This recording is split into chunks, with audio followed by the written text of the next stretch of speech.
Masih pandan, Menteri. Pandan, di depan. Okey. Tuan Yang Ketua, Menteri tadi ada menyentuh tentang fungsi bank-bank yang dijamin oleh kerajaan, termasuklah Bank Pembangunan.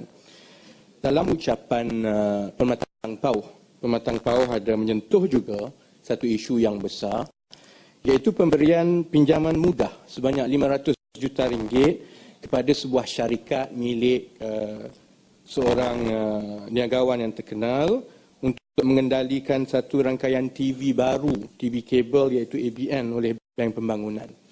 Bank Pembangunan adalah bank milik kerajaan yang bertindak dengan izin sebagai lenders of last resort, dan saya difahamkan ia sepatutnya adalah untuk membiayai projek-projek prasarana negara.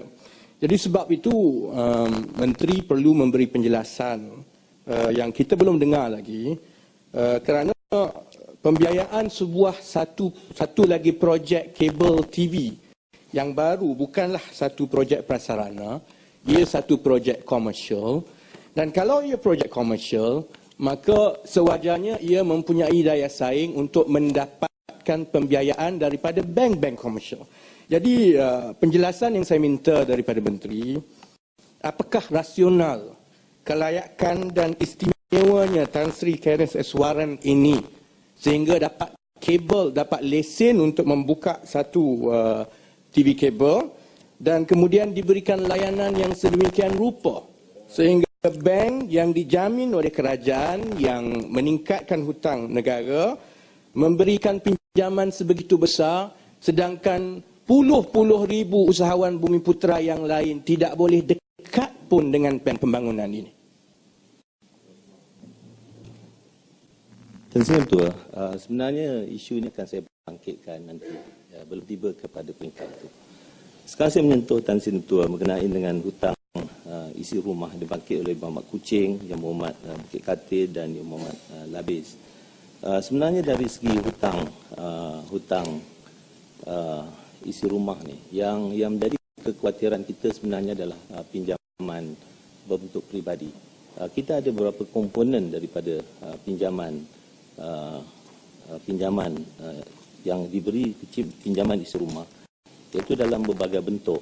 Kita ada dalam bentuk pinjaman perumahan, pinjaman kenderaan, dan kita ada pinjaman peribadi dan juga pinjaman melalui kredit kad. Apa yang disentuh oleh Bank Negara adalah supaya pinjaman peribadi ini tidak terlalu panjang dalam tempoh 10 tahun. Sebenarnya dari segi masalah perbankan, dari segi NPL itu tidak merupakan masalah. Kerana satu, kalau dari segi bank-bank ataupun syarikat pemberian pinjaman itu, mereka mempunyai hubungan dengan koperasi untuk memotong secara bulanan gaji. Tapi apa yang menjadi permasalahan kepada kita adalah oleh kerana mereka meminjam, dia punya gaji yang dibawa pulang itu begitu terhad, dan kita bimbangkan itu pelibatan mereka meminjam kepada pihak-pihak yang tidak institusi kewangan yang tidak formal ataupun kita panggil sebagai black economy. Jadi itu sebabnya pihak Bank Negara menetapkan satu syarat begitu, tempoh waktu begitu. Kemudian begitu juga dari segi perumahan. Berkenaan dengan runtuhan bangunan UMNO di Pulau Pinang, isu yang dibangkit oleh Muhammad Tanjung berkenaan dengan tidakkah insurans dibayar. Insurans ada dua. Satu, individu yang berhadapan dengan kemalangan itu, mereka mengambil insurans. Satu lagi, insurans yang berpunca dari yang diambil oleh pihak bangunan, dalam konteks ini JKP Sdn Bhd. JKP Sdn Bhd mesti mempunyai insurans liability awam, itu maksudnya. Jadi dari segi JKP kita telah mengadakan perbincangan. Mereka mempunyai 3 bentuk insurans. Satu, insurans fire insurans dengan izin. Kemudian occupant insurans, ini untuk melindungi mereka yang berada dalam bangunan tersebut atau orang menyewa di situ. Dan ketiga, public liability, maknanya insurans awamnya ada.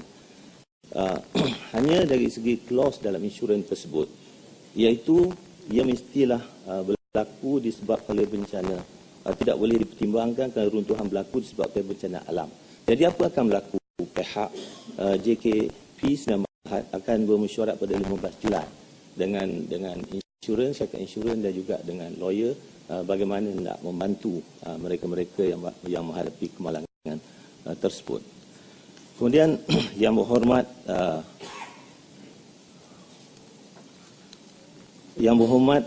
Pematang Pauh menyentuh mengenaan dengan Datuk Kitis Waran, anak lelaki. Penjelasan.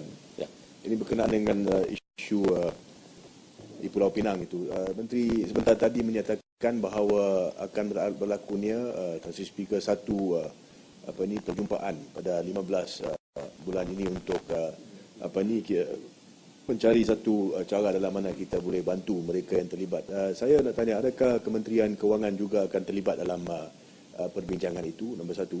Dan juga sama ada Kementerian Kewangan sedar bahawa kemungkinan besar akan berlakunya satu inquest ke dalam perkara ini, yang mana dalam inquest tersebut mungkin juga menyentuh berkenaan dengan sebab-sebab berlakunya insiden ini, dan sama ada pihak Kementerian Kewangan akan menunggu untuk inquest tersebut.